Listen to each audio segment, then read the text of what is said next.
რაღაცნაირად გახსნილად იყო და მომიგო. ოკეი, კრისტინა. ძალიან მიხარია რომ ეს წერდა ინტერვიუს, რომელიც უნდა ჩაგვიწერა მანამდე, მაგრამ არ მოხერხდა აქამდე ამ გამიგება. და უშუალოდ შემიძლია. ეს არის 10 minutes before live. რომ მოგვიყვე შენი მუსიკის შესახებ ყველაზე მთავარი კითხვა რა არის შენი მუსიკა, როგორ აღწევს საერთოდ? რა ჟანრია, როგორ არის? რა? ჟანრიდანაც რო დავიწყოთ საკმაოდ ალბათ რთული ასახწერე, იმიტომ რომ არასტანდარტული რაღაცა, რეალურად ანუ არის ელექტრონული მუსიკა, საცეკვაო მუსიკა, მაგრამ ანუ სტანდარტული უმცა რაღაცები არ არის. ყოველ შემთხვევაში ასე პროგრამაც. ხაუსი არის, მაგრამ ხაუსი არის ანუ რეალურად მე ხაუს არ უსმენ და დიდად საცეკვაო მუსიკასაც აუსმენ. ელექტრონულს კი, მაგრამ რა ვიცი გავიზარდე როკზე და ეგეთ რაღაცეებზე და ალბათ ანუ ამის ეგ შემდეგი კითხვა. აჰა, კარგი, მაშინ არ გავსწრებთ მოვლენებს და ანუ არის ხაუსი, მაგრამ რომელიც არის ორიენტირებული არა რითმზე, არამედ ტექსტებზე, ლირიკაზე და უფრო მელოდიებზე და ვიდრე აი ამ საცეკვაო ნაწილზე. ანუ თუ არჩევნის წინაშე ვარ, დავტოვო მელოდია, თუ დავტოვო აი ეს რაღაცნაირი საცეკვაო რიტმი, ანუ ავერჩევ მელოდიას მაგალითად. ანუ ეს უფრო პრიორიტეტია რეალურად. გასაგებია. აი რომ მითხრა სამი დართული ისეთი კითხვა არის ცუდი. სამი მუსიკოსი, რომელმაც შენზე მოახდინა ყველაზე დიდი გავლენა შენ ფორმირებაზე როგორც მუსიკოსზე. სამი ადამიანი. ნამდვილად რთული შეკითხვა. ბენდები იქნება? ყველაფერი იქნება. აჰა. პირველი და ყველაზე უცნაური ალბათ იქნება ის რომ ემინემი. მეორე არის ესეთი გერმანული მუსიკოსი ქვია Jan Blomqvist. Перешеცო Jan Blomqvist.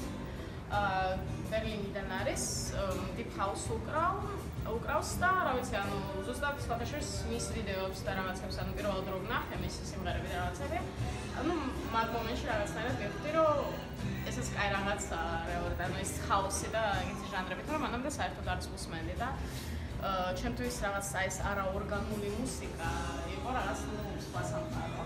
და ამით დავიწყე რაღაც ელექტრონული მუსიკა და მაგის მერე რაც გადავწყვიტე, რომ სადო ეს რაღაცნაირი ანუ უფრო საცეკვაო იმაში მიმართულები, თორემ მანამდე უკრავდი რაღაც როკს და ეგ რაღაცებს. მესამე. ალბათ იქნება მეტალიკა. ანუ საკმაოდ ანუ არ არის ჩემი საყვარელი ბენდი, მაგრამ ყველაზე გავლენიანი იყო. მეტალიკის გამო რეალურად ბაზას დავიწყე დავხატა და ეს რაღაცები და ალბათ ემინემი, იანი და მეტალიკა. კარგი, ოკეი. ცოტა ძალიან აჯანყანდარია. რაზე არის შენი მუსიკა? მიუხედავად იმისა, რაც შეიძლება პრინციპში რაღაცა მიფიქროს, არ არის სიყვარული. სასიყვარულო სიმღერებს არ წერს, აი ის love songs და ეგეთი რაღაცები მე არ მეხერხება და ზოგადად ანუ ზოგი ადამიანი ფიქრობს რომ ასე, მაგრამ მიუხედავად იმისა, რომ ფიქრობენ არ არის ეს ასე. ჩემი სიმღერა არის ისეთ რაღაცებზე და ისეთ გზნობებზე ზოგადად, რომ აი ესეთი გზნობა ხო გრამს ალბათ ყველას გვაქვს, რომ აი ისეთი რაღაცა, რასაც საკუთარ თავს, აი საკუთარ თავსაც არ ვეუბნები, მაგრამ რაღაც მომენტში ხვდები მაგას და ეს რაღაცნაირად აი გამოუვალი მდგომარეობას მომენტი რო არის, რომ რასაც ვერ ებრძვის რეალურად რავი. კარგად თუ ხსნი ამბობ. ანუ უბრალოდ რაღაცა, ანუ რაღაც მომენტში რაღაცას იაზრებ, რომ რეალურად ну შენი ნაწილია და ვერ გადაერჩევ მაგას და ალბათ ასეთ გრძნობებზე არის ჩემი მუსიკა და ну ზოგადად ანუ ვცდილობ ცოტა ისეთ ზოგად თემებზე ვისაუბრო ალბათ. ანუ ისეთ რაღაცებზე, რაც ყველას გვაქვს ჩვენს ცხოვრებაში, so everyone can relate. და რა მომენტებში გაქვს ყველაზე პროდუქტიული პერიოდი? როგორ ცხოვრების როგორ მომენტებში? პრინციპში აი რო ვთქვა ხო ზივანდან უზასველოდები და ეგ რაღაცები ან ნამდვილად არა ეს ესეთი რაღაცების მე არ მჯერა, რომ უნდა იმუშაო იმისთვის, რომ რაღაცა მუზა რომ მოვიდეს, მანამდე უნდა იმუშაო და რა ვიცი, მე ხალბატონს თუ რა ვიცი, ანუ თუ ენდომება მოვა და თუ არა და არა. რა მომენტებში და ძირითადად საღამოებით, ძირითადად ღამეებით და ძირითადად ალბათ ცოტა ისეთი მელანქოლიურ ხასიათზე. ხო, ანუ ზოგადად ჩემი მუსიკაც მელანქოლიურია, მიუხედავად იმისა, რომ ხაუსია, მაგრამ ანუ არ არის აი ეს happy music, ხო, არ არის რეალურად ვერ ვცამე ესეთ რა ვიცი, ბევრი ადამიანი კი მეუბნება, რომ უფრო რაღაცნაირად ანუ უფრო ესეთი მუსიკა უნდა წერო, მაგრამ რა ვიცი, მე მაგას არ ვეთანხმებ.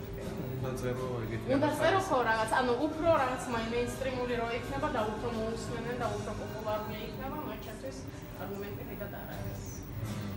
და ხო, ну, ალბათ ესეც, ანუ მელანქოლია არ მიშლის ხალხს, მაგრამ პირიქით რაღაცნაირად, მაგრამ ანუ მე რა ხასიათს თუ დავიჭერ რეალურად, ანუ რა ხასიათიც მინდა რომ გქონდეს სიმღერას.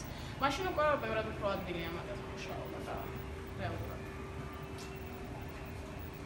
შენ თვითონ როდესაც დღესდღეობით თქვა ბექგრაუნდი გასაგებია. დღესდღეობით რას უსმენ? გაზების მუსიკას უსმენ. რეალურად, ანუ რაც გამიხარდება, ყოველდღიურად რაც გამიხარდება და რა ვიცი, აი, უბრალოდ რა არის ეს? დღესდღეობით როგორც არის მომწონს, ну, Radiohead-ს უსმენ, დღეს უსმენდი, კიდე დღეს უსმენდი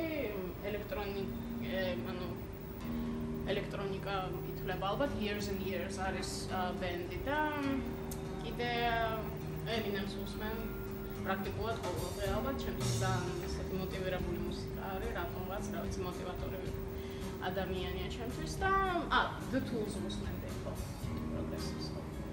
ძალიან კარგი. ხო, აი ესეთ რაღაცა. რომ შეადარო შენი მუსიკა რომელიმე ცხოველს. ცხოველს. რა ცხოველი იქნებოდა? ვაუ, ანუ ამაზე აი რა ყველაფერზე მიფიქრია მგონი ამის გარდა. პირველი რაც მიგდის თავში. რა ვიცი, ჩემს საყვარელი ცხოველი მაინც კატაა, ალბათ კატას. ცოტა ისე თავისებურია რა. ალბათ ხო. კატას, ალბათ კატას. თვითონ სახელი შენი სცენური სახელი დუდის აიდან მოდის?